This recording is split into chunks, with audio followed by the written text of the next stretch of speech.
نو زموږ تاسې نن درس چې دی هغه د لاور لمف هډوکي موږ تاسې ته خیر سره وایو. اپنډیکولر سکلیټ چې موږ تاسې اپر لمف او پلویک پکټوریل ګارډیل موږ تاسې وویلي. نن د خیر ان شاء الله لاور لمف او پلویک ګارډیل د خیر سره وایو. پلویک ګارډیل د خیر سره ان شاء الله وایو موږ تاسې که وخت وو لاور لمف هم شروع کړو ان شاء الله. نو د اپنډیکولر سکلیټ موږ تاسې لاندې برخه یا لاور لمف او پلویک ګارډیل موږ د خیر سره نن موضوع ده.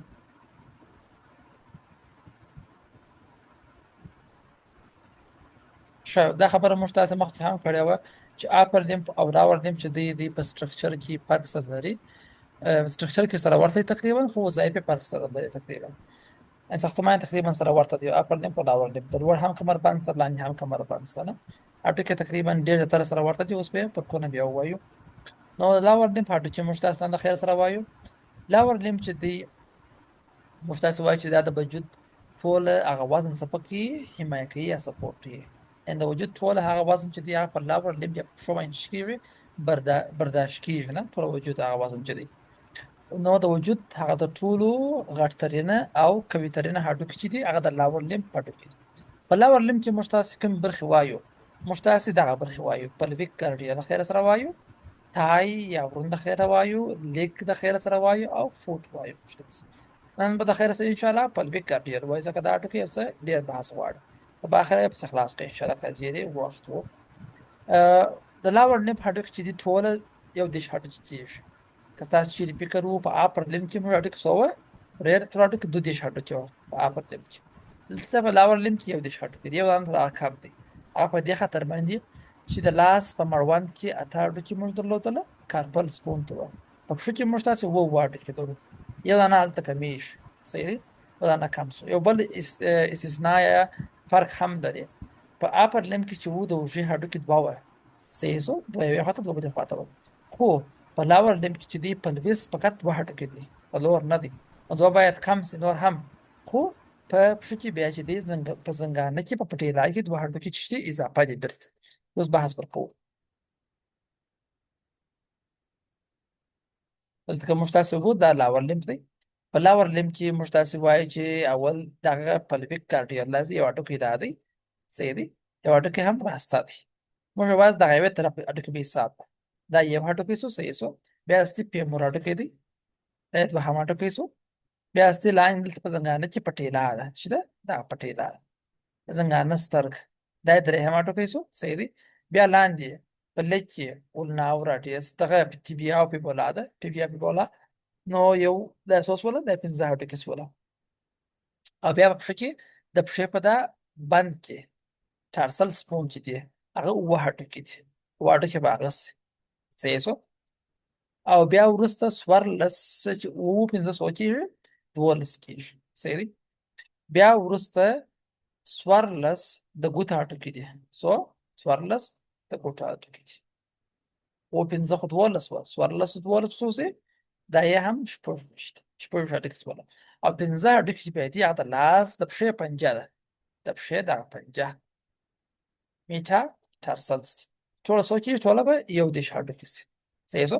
یو هیپ بون شو، یو فیمور شو، دا یې دوه، یو پټېلا شو، دا یې درې، یو ټیبیا او پیبولا شو، دوه یې شوله پسې، دا یې پنځه. بیا اووه دانې چې هغه ټارسل سپون دي، بیا پنځه دانې چې دي میټا ټارسل سپون دي، او څوارلس دانې چې دي هغه پلنجیز دي، چې ټوله څو کېږي؟ یو دېرش هډوکي ټوله کېږي. دا د لاور لمف دغه یو د پښې هډوکي وه. که دواړه سره یو ځای سي بیا نو دوه شپېته هډوکي کېږي بیرته. ښه مخته ځو. پلویک ګارډیل چې موږ تاسې بحث وو. پلویک ګارډیل چې دی دا هغه ساحه ده چې لاندې کمربند جوړوي. او لاور لمف کې لاور لمف یا پښې را اخلي د اکزیل سره یې وصلوي. صحیح شو؟ تاسو په هغه اخذ کې ولیدئ دا زموږ تاسې پلویک ګارډیل دی، دغه لوړ دا زموږ تاسې کمربند دی، دغه زموږ تاسې لاندې کمربند دی پلویک ګارډیل. د وظیفه دا ده چې دغه لاور لمف دغه پښه راواخلي، لاور لمف پښه راواخلي، د تنې سره یې وموښلي، د اکزیل سکلیټ سره یې وموښلي. دا یو مهمه او اساسي غټه وظیفه یې ده. صحیح دی؟ پلویک ګارډیل دا کار کوي چې د اکزیل سره چشکي لاور لمف وموښلي. اکزیل موږ تاسې ویلي وو چې دا محوري سکلیټ دی، یعنې تنه د تنه او سر غاړه دا اکزیل دی. نو د چشکي پلویک ګارډیل د لاور لمف راخلي سره یې وموښلي. او بل اټچمنټ چې دوی د سکروم په واسطه چې کېږي پلویس ورسره وصلېږي. یعنې لاور لیم چې دغه پلویک ارټریل چې دی دا خپله سکروم په واسطه باندې دا جوړېږي، سټیبل کېږي. یوه خواته یو هیپ بون دی، بلې خواته بل هیپ بون دی، شاته یې سکروم دی چې دا د پلویک ارټریل دپاره د اټچمنټ ساحه ده، شاوس وسیدو چې ده ساحه یې ده. او بل خبر دا ده دوی د پکټوریل ګارډیل په رقم چې دی هغه رقم نه جوړ، تر هغه سټرانګ دی، تر هغه ډېر قوي دی. پکټوریل ګارډیل چې وو هغه یعنې لوړ کمربند چې د اوږې کمربند هغه دونه قوي نه وو لکه دا پلویک ګارډیل چې دی ډېر قوي دی، لکه دی تر هغه ډېر کار کوي نه. او بل پلویک ګارډیل کې یو ساحه شته چې هغه ته اسټابولم وایي. اوس وروسته بحث پرې کوو. اسټابولم دا یو ساکټ دی، یو خالګاه ده چې دې سره د پیمور د پښې د پیمور د هډوکي سر ورسره موښتي، صحیح شو، او د پښې بند جوړي. ورته ګورئ دا عکس کې بیرته دا عکس کې ورته وګورئ، دغه ځای چې دلته اسټابولم دی، دغه ځای ته دغه ته اسټابولم وایي. دلته یو خالګاه شته چې د هغه سره څوک موښتي، دغه پیمور هډوکي سره موښتي، دلته یو اسټابولم شته، صحیح شو.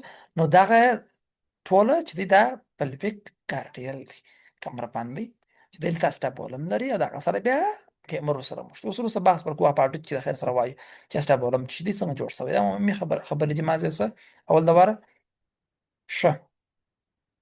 دا خو مو ویل چې اسټابولم لري، دغه سره د پیمر هډوکي سر ورسره موښتي، صحیح شو. بل د دغه پلویک ګارډیل چې دی لاندې کمربند چې دی د حوصلې کمربند دا لیس موبایل دی، یعنې دی لږ حرکت لري. بال ساکټ په دې معنی چې د پیمور سر چې دی هغه بال په رقم دی، ګین په رقم دی، او په پلویس کې چې هغه اسټابولم و هغه د ساکټ په رقم دواړه سره یوځای کېږي، بال ساکټ بند جوړېږي. هم په اوږه کې دغسې بند جوړېږي، هم دلته په ورانه کې دغسې بند جوړېږي. خو د اوږې هغه چې دی هغه دونه قوي نه و او هغه ډېر حرکت کوي. خو د پښې هغې چې بیا دی هغه لږ لیس موبایل دی، حرکت چې دی حرکت ډېر کم دی، تثبیتوالی یا کلکوالی یې ډېر دی، خو حرکت چې دی کم دی.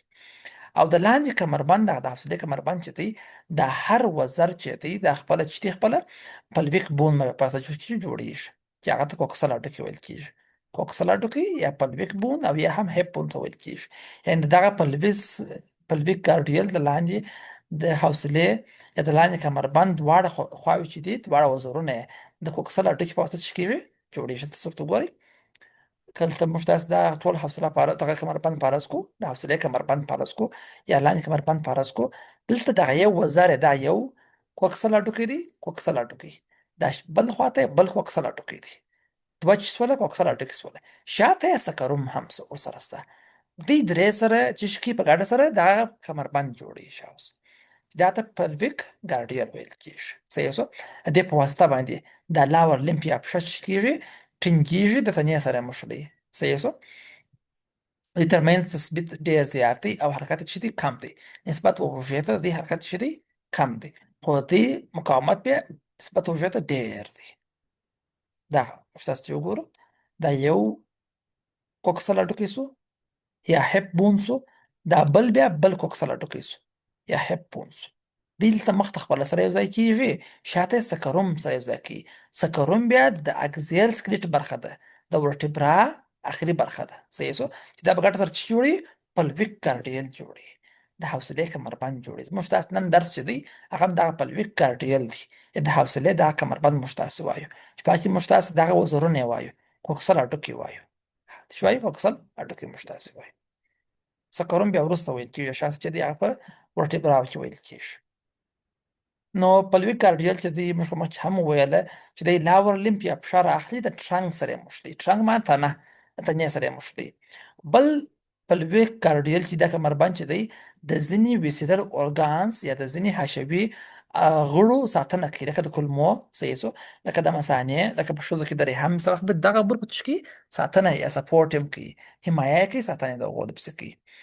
او بل خپله دا پلویک ګارډیل چې د اګزیل سکلیټ سره مښتی دی د قوي لیګامنټونو په واسطه باندې، صحیح شو. او د لاندې لیم سره مښتی دی د اسټابولم په واسطه باندې، یعنې دی لوړ د اګزیل سره مښتي دا کمربند، د تنې سره مښتي چې هغه ډېر قوي لیګامنټونه لري، صحیح دی. او لاندې بیا د پښې د پیمور هډوکي سره بیا د اسټابولم په واسطه ورسره مښتي، صحیح شو. لاندې لاور لیم چې دی موږ چې ویل چې پښې چې دی د دې حرکت چې دی حرکت او د دې کوم آزادوالی چې دی فریډم چې دی ازادي چې دی هغه لږ ده، نسبت و چاته نسبت و آرام لاس ته. یعنې د پښو حرکات او د هغو ازادي لږ ده نسبت و لاسو ته.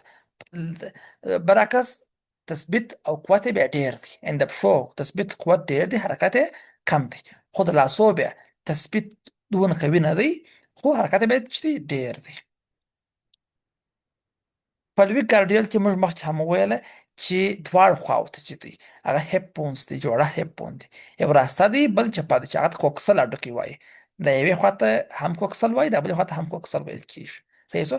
دوی مخ خوا کې خپله سره موښتي او په شا خوا کې پوسټیریر پارټ کې سکروم په واسطه سره ټینګېږي. سکروم بیا د اکزیل سکلیټ برخه ده، د پښتیو دغه د فقراتو د ملا د تیر اخري برخه ده. سکروم دی بیا لاندې پسې کوکسیجس دی. صحیح دی. ښه. بونې پلویس موږ تاسې وایو، د پلویس هډوکي موږ تاسې وایو. خپل حوصله چې ده دغه د پلویس هډوکو دغه منځ ته چې د بسن لایک سټرکچر دی، د سوي ته د سوي نه د موږ لاسونه پکې مینځو دې ته ورته ساختمان دی، دغه ته پلویس حوصله وایي. صحیح شو. شاوخوا یې دغه درې هډوکي راځي، دواړه خواته کوکسل هډوکی راځي، شاته یې سکروم راځي او شاته لاندې یې کوکسیجس راځي. حوصله موږ تاسې وایو چې حوصله چې ده دا یو د سوي ته ورته یا بسن لایک سټرکچر د منځ کې د ګرد حوصله ده. په دا منځ کې ګرد چې دی د ګرد حوصله ده. صحیح شو. دواړو خواو ته دغه هیپ بون دی، کوکسل هډوکی دی. صحیح شو. د بل خواته بل هیپ بون دی، دا کوکسل هډوکی دی. شاته دغه سکروم دی او شاته لاندې دا کوچنی دونه کې کوکسیجس هډوکی دی. دا درې هډوکي چې جوړوي موږ ته حوصله جوړوي. چې جوړوي حوصله. او که چیرې بیا کمربند خبره کوو، کمربند بیا یوازې دغه راسته هډوکی دی، کوکسل هډوکی، چپه هډوکی دی، کوکسل هډوکی دی، شاته سکروم دی. په کمربند کې بیا دا کوچنی هډوکی رول نه لري. دا کوچنی هډوکی کوکسیجس چې دی په کمربند کې رول نه لري.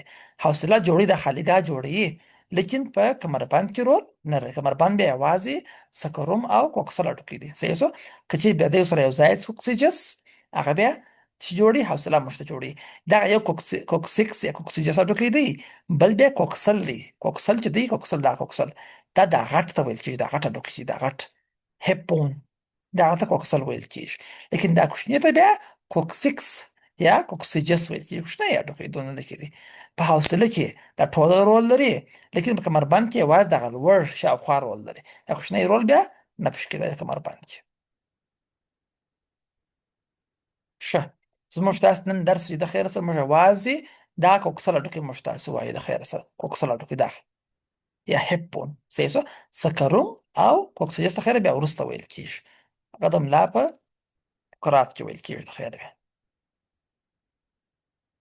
ښه. کوکسل هډوکی موږ تاسې شروع کوو.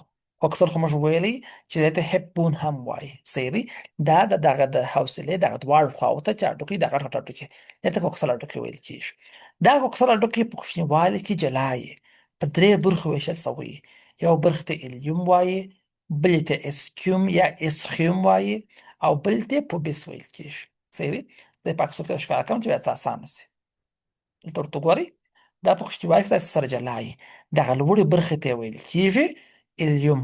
چې الیوم دغه لاندې مخ خواته دې ته ویل کېږي پوبیس او لاندې شا خواته دې ته ویل کېږي اسکیوم یا اسخیوم. دا په کوچنیوالي کې سره جلا یي، وروسته ټوله سره یو ځای شي، یو هډوکی ځینې جوړ شي. صحیح دی. دا درې برخې لري کوکسل هډوکی، د هیپ بون چې دی د ورانه هډوکی، ورون به نه وایي دا د ګلوټیل برخې. صحیح شو. د دغه برخې هډوکي چې دی درې برخې لري چې هغه یو الیوم دی، اسکیوم دی او پوبیک ساحه دی. دا وختي سره جلا یې اول لپاره، بیا وروسته ټول سره یو ځای کېږي. صحیح شو. سره ټول سره یو ځای کېږي او ټول ته بیا یو رقم نوم ورکول کېږي، کوکسل بونز په نامه یادېږي ګرده بیا. صحیح دی. اسټابولم موږ ویل چې دا هغه برخه ده چې دا د ساکټ په رقم خالګا ده چې دې سره چې جوړېږي دې سره بیا پیمور سره وصلېږي ورسره. دا یا په لیټرل پلویس کې یا په لیټرل سرفیس کې د چې لري موقعیت اسټابولم وروسته بحث به کوو. اسټابولم یې د باندې خواته خالګا ده دننه چې هغه سره پیمور سر ورسره موښتي. دغه اسټابولم دی. دا خالګا ته اسټابولم ویل کېږي. دا نیمایي هیمسفیر دی، نیم دی. صحیح شو. نیم دایروي ده، نیم خواهیله ده. دې سره د پیمور سر ورسره موښتي. دا ساکټ دی، فیمور سر چې دی هغه بال دی، دواړه سره یو ځای کېږي، بال ساکټ بند یا جوینټ جوړوي راته. نو کوکسل هډوکي مو ویل چې دا درې برخې لري: الیوم، اسکیوم او پوپس. اول یې الیوم وایو، اول یې لوړه برخه وایو، دا یې لارج برخه ده، پراخه برخه ده، او فلیرینګ بون دی. هغه نه کوس کوم وخت چې اور لګېږي هغه شغلې چې راپورته کېږي د اور، دا لمبې ته فلیرینګ ویل کېږي، دا که لمبې چې راپورته شوي دا رقم. الیوم یې دغه لوړه برخه ده، لکه د وزرو په رقم. صحیح شو. د سپیریر ریجن جوړوي، لوړه برخه یې جوړوي، چا د کوکسل هډوکي. اوس بحث پر کوو. او دا برخه سره یې ډېر زیات عضلاتو سره مشتي به د خیره وایي ان شاء الله چې په ګلوټ شي برخه کې لس عضلات شته، دلته مسلس هغه ورسره چې کېږي ورسره وصلېږي ورسره. بل دی په شا کې دغه برخه چې ده الیوم برخه په شا کې د سکروم سره مشتي. چا سره؟ سکروم سره. سکروم موږ ویل چې دا بیا د ورټبرا د ملا د فقراتو برخه ده چې وروسته د خیر بیا ویل کېږي. نو سکروم سره چې ومشتېږي یو بند جوړوي، سکرو ایلیاک جوینټ، یعنې د سکروم او د الیوم بند چې د خیر په بندو کې بیا د خیر ان شاء الله بیا بحث کوو د خیر سره. نو موږ داسې الیوم ویلی، الیوم چې دی دا خپله د کوکسل هډوکي لوړه برخه ده، ورته ګورئ دغه الیوم دی، دغه ژړه برخه یا ته الیوم وایي. صحیح شو. لوړه برخه ده، دا فلیرینګ لکه هغه د اور چې لګېږي هغه د اور لمبې چې داسې معلومېږي، په غټه برخه ده. صحیح دی، دا لوړه برخه ده چې دی دلته شاته په دغه برخه کې د سکروم سره مشتي او سکرو ایلیاک چې جوړوي، سکرو ایلیاک بند درته جوړوي. ښه اوس وګورئ دغه بند ته ویل کېږي، دلته ګوره دغه بند چې دلته جوړ شوی دغه بند، یعنې دغه لوړه برخه خو د الیوم برخه ده، دا لوړه چې ده الیوم، دا ګرده کوکسي هډوکی دی، کوکسل هډوکی دی یا هپ بون دی ګرده، دا لوړې برخې ته بیا الیوم ویل کېږي. په دغه ځای کې په دغه بند کې دلته دی د سکروم سره یو ځای کېږي، دا لوړ دغه دا به سکروم دی. نو سکرو ایلیاک بند چې دی دغه دی، سکرو ایلیاک جوینټ جوړوي، سکرو ایلیاک جوینټ ته جوړوي دی.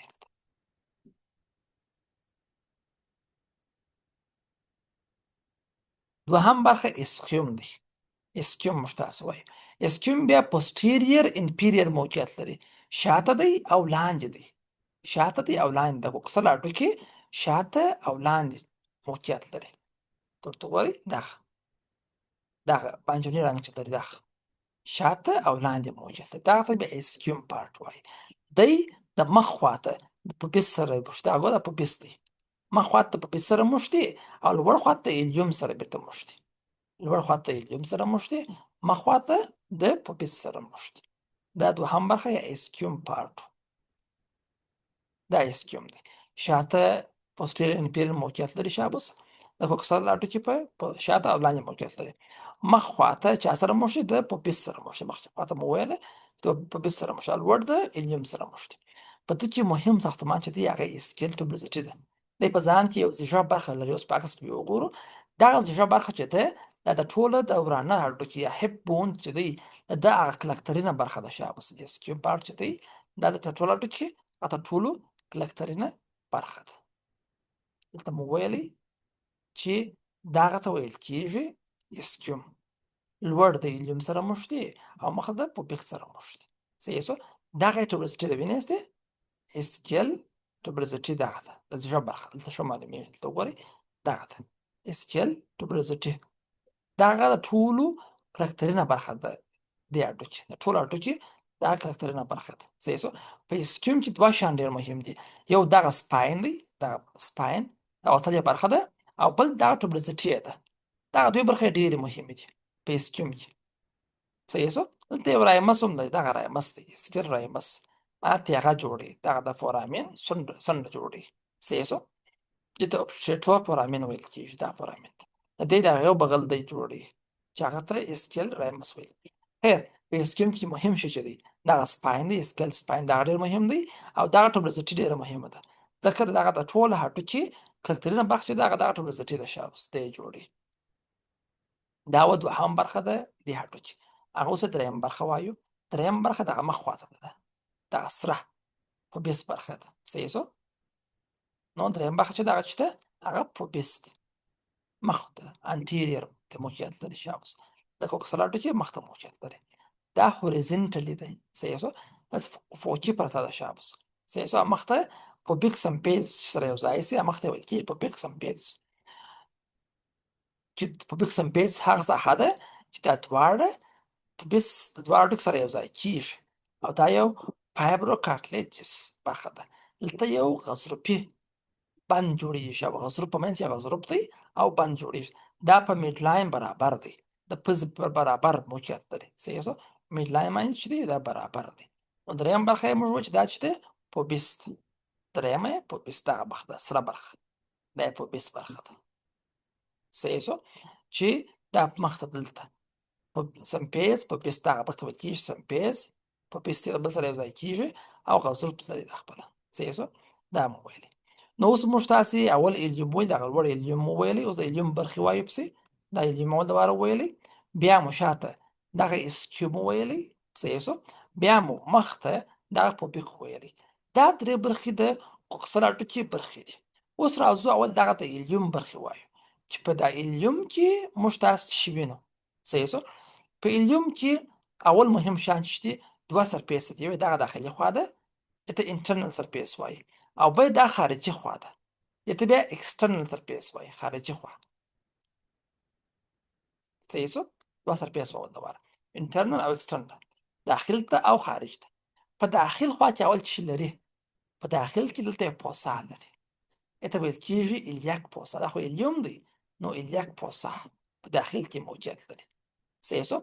بل په داخل کې داسې دلته یو کوس دی، دلته چې دی یو کوس دی، دا ته ارکویټ لاین وایي.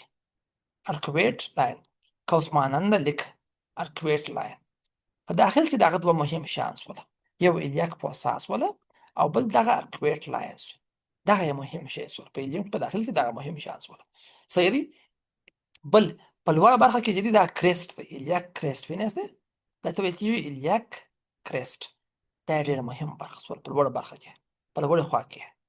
صحیح شو؟ دغه مهم برخه شوله شابس. بل په خارج کې څه شي لري؟ په خارج کې دی درې لیکې لري، یو دغه لیکه ده. صحیح شو؟ یوه دغه لیکه ده او یوه هم دغه لیکه ده. صحیح دی؟ دې ته دا درې لیکې دي چې دې ته ګلوټیل لاینز ویل کېږي. ګلوټیل لاین دا یوه یې انټیریر ده، انټیریر ګلوټیل لاین، بل یې پوسټیریر ده شاته ګلوټیل لاین، او بل یې انفیریر ده لاندې. یعنې درې ګلوټیل لاینز ده. ګلوټس خپله دا د ورانه یا د قناټي برخې ته ویل کېږي ګلوټیس. صحیح دی؟ چې یوه یې درې لیکې شولې، انټیریر شوله شاته مخ ته، پوسټیریر شوله شاته او انفیریر شوله لاندې. ګلوټیل لاین معنی د ورانه د برخې لیکې چې دې سره بیا د خیر سره وایو چې ګلوټیل مسلو سره موږ دي، عضلاتو سره موږ بیا د خیر بحث به کوو انشاءالله. دلته یو کوچنی ټوبرکل لري او ته یې ټوبرکل لري چې هغه ته ټوبرکل آف د الیاک کریسټ، الیاک د کریسټ ټوبرکل هغه ته ویل کېږي. دا د الیاک مهم برخې چې په داخل کې الیاک پوساس وله او بل ارکویټ لاینز، دا ارکویټ لاینز. صحیح شو؟ په خارج کې درې لیکې شولې، پوسټیریر، انټیریر او انفیریر ګلوټیل لاین مو ویلې. لوړ برخه کې الیاک کریسټ موږ تاسو ویلې او کریسټ بیا یو ټوبرکل هم لري، د کریسټ ټوبرکل. صحیح شو؟ دا و د الیاک داخلي او خارجي برخې مو ویلې. اوس د دغه الیوم یا الیاک ساحې مخ او شاخوا وایو چې مخ ته څه لري او شاته څه لري. صحیح شو؟ دا خوا یې مخ دی، دغه یې مخ خوا شوله، دغه یې شاخوا ده. مخ خوا ته دغه یو سپاین لري، دا وتلې تیاره وینئ سپاین دی. نو دا مخ ته دی یوه، نو انټیریر سپاین شو، انټیریر شو. صحیح شو؟ او لوړ دی، انټیریر سوپیریر الیاک سپاین، مخ ته او لوړ الیاک سپاین شو. دا بل بیا انټیریر انفیریر الیاک سپاین شو. نو مخ خوا ته دوه سپاین شوله، انټیریر سوپیریر الیاک سپاین او انټیریر انفیریر الیاک سپاین. دوه تیاره څوکې شولې. شاته هم دغه دوې څوکې لري، دغه یو دغه ده او بل دغه لاندې ده. صحیح شو؟ نو پوسټیریر شاته شوله، پوسټیریر شاته، سوپیریر لوړ الیاک سپاین د الیاک تیاره څوکه، او دا بل بیا لاندې شو یو څه، پوسټیریر شاته، انفیریر لاندې، الیاک سپاین شو. نو چې مثال سوال ته راځي چې په الیوم برخه کې د هپ بون کوکسل هډوکي په الیوم برخه کې څو سپاینس ده؟ څلور سپاین دي. دوه یې مخ خواته د مخ په باډر کې دي، دوه یې د شا باډر کې دي.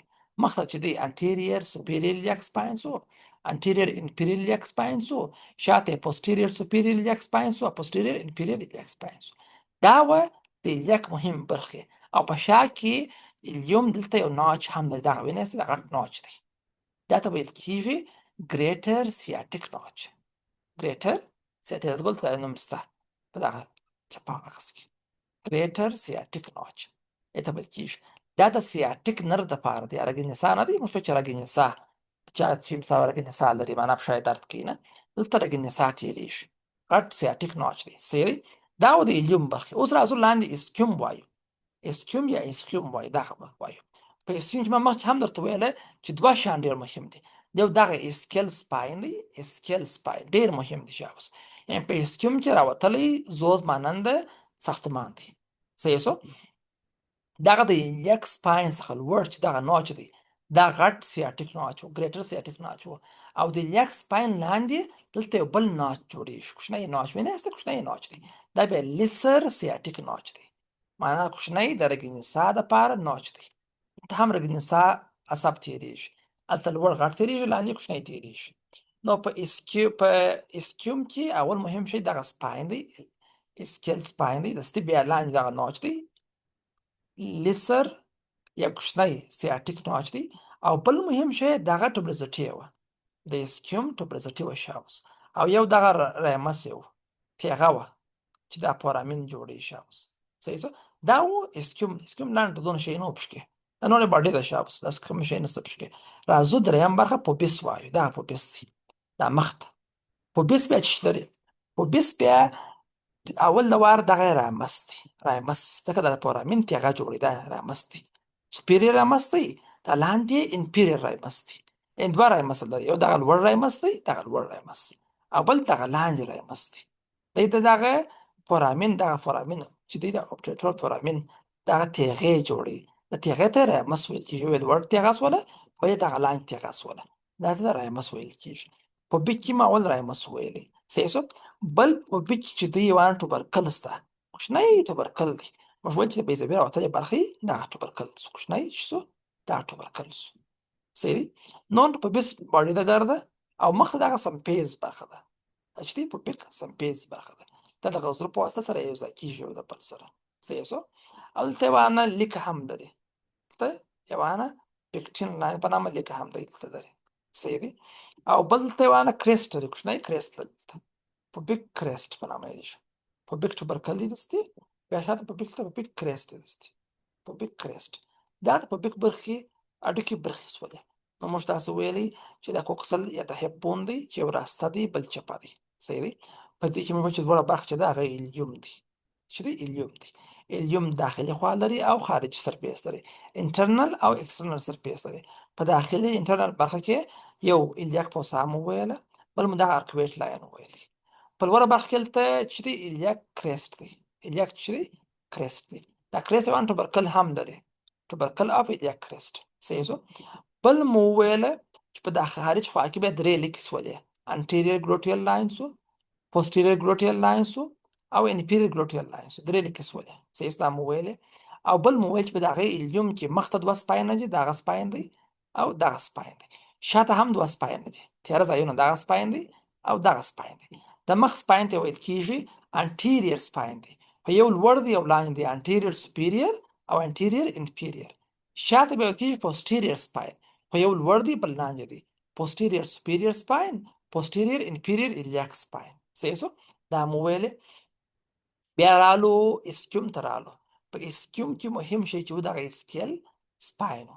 د اسکیل سپاین لوړ چې دی غټ سیاټیک ناچ دی، د غټ رګ نسا دپاره دی. او لاندې بیا لیسر سیاټیک ناچ دی، کوچنی سیاټیک ناچ دی، کوچنی یا کوچني رګ نسا دپاره دی. او یوان چې لري ټوبلزټي لري، چې لري ټوبلزټي لري، بل باډي لري، او دغه یوان ته رایمس لري، اسکیل رایمس. بیا راله په بیک مو شروع کوي. په بیک مو ویلي دلته یو لوړ رایمس لري، بل لاندې رایمس لري، تیغه لري. صحیح شو. دلته ټوبرکل لري شابس. او بل د امبینز برخه دا سمپیز برخه ده چې دواړه د غزرو په سره یو ځای کېږي سره مشت. دلته یو انه په بیک کریسټ هم لري چې هلته نه لیکل شوی، کتابو کې بیا سته هغه راځي. نو دا اوس موږ تاسو هیپ بون یا کوکسل بون څه تکرار څخه غواړي، څه په ځینې برخو کې چې نه زده کېږي ویلې کوي، په لیکلو بیا شی زده کېږي یا رسم کوي. ځکه دا هډوکي باید تکرار سي، دا ساحې باید تکرار سي، بیا هم په یادېږي د خیر انشاءالله. بل موږ تاسو راځو پلویس حوصله وایو. دغه د کوکسي هډوکي د منځ برخې ته پلویس حوصله ویل کېږي. صحیح شو. حوصله بیا دوه رقمه حوصله موږ تاسو لرو.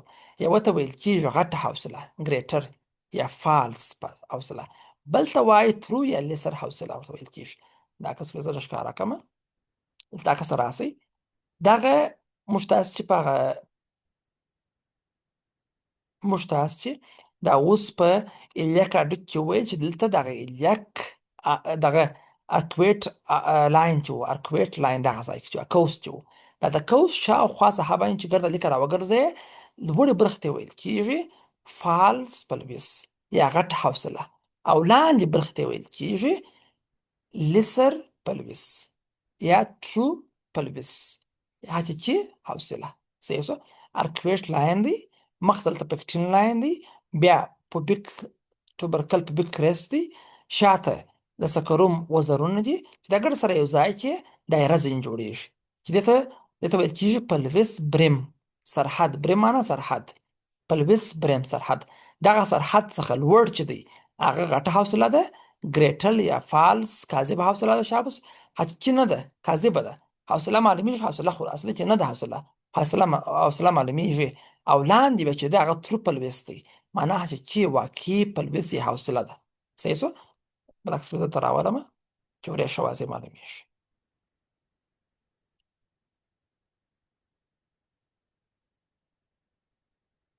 دغه عکس وګورئ دلته دغه لیک چې دغه لیک باندې چې داسې راسې مکمل داسې دایره په وخورئ، دا ته ویل کېږي پلویک بریم معنا سرحد، د حوصلې سرحد. دغه بریم چې دی په ایلیاک کې دغه ارکویټ لاین دی، مخته دلته پکټین لاین دی، بیا پوبیک ساحه ده سمپیس پوبیس دی، دغه رقم بیا دې خواته بېرته پکټین لاین دی، بیا ارکویټ لاین دی، بیا دغه اعلی ده سکرل اعلی، د سکروم وزر دی، دغه وزر دی، بیا د سکروم دغه راوتلې برخه پرومنټري، دغه پرومنټري ساحه ده دا، او بیا دلته بیا وزر دی، دې خواته بیا وزر دی، بیا دلته ارکویټ لاین دی. دغسې دایره چې ځینې جوړه کې دغه دایرې ته ویل کېږي، دغه سرحد ته ویل کېږي پلویک بریم، د حوصلې سرحد. دغه لوړې برخې ته یې وایي، د لوړه برخه چې فال فلویس معنا کاذب حوصله، حقیقي نه ده، دا فال پلویس دی، پلویس دی خو حقیقي نه دی، کاذب دی شابس. لیکن دغه لاندې برخې ته یې وایي، لاندې برخې ته یې ویل کېږي ترو پلویس، واقعي پلویس، ترو پلویس. شاته یې سکروم دی، بیا کوکسیجس دی شاته او بغلو ته یې هپو کوکسلټوکي دی. دا اوس سکروم دغه حوصله چې یو ترو ده غټه حوصله ده، بل یې فالس کاذب حوصله ده شابس. لاندې ترو واقعي حوصله ده، لوړې فالس کاذبه ده شابس. او بل د نارینه او د ښځینه د حوصلې ترمنځ فرق دی. د نارینه حوصله چې ده هغه منځ یې کوچنی خو جګه یې اوږده یي، دا د نارینه حوصله ده. صحیح شو.